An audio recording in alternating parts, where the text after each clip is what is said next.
শুধুমাত্র এই দোয়াটি একবার পড়েন, আল্লাহ তাআলা আপনার 90 বছরের গুনাহ মাফ করে দেবেন ইনশাআল্লাহ।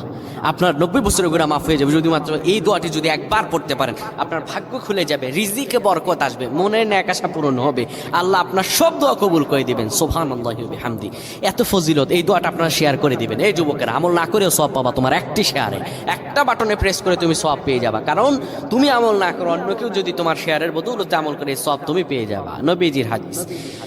আমার ভাইয়েরা, আল্লাহর কাছে দোয়া করা, আল্লাহর কাছে দোয়া চাওয়া, এটি হলো মুমিনদের কাজ। আমার আল্লাহ বান্দাকে বলেন, বান্দারে উদউনি আস্তাজিব লাকুম, আমার কাছে চাও, আমার কাছে চাইলে আমি আল্লাহ তোমাকে দিয়ে দিব।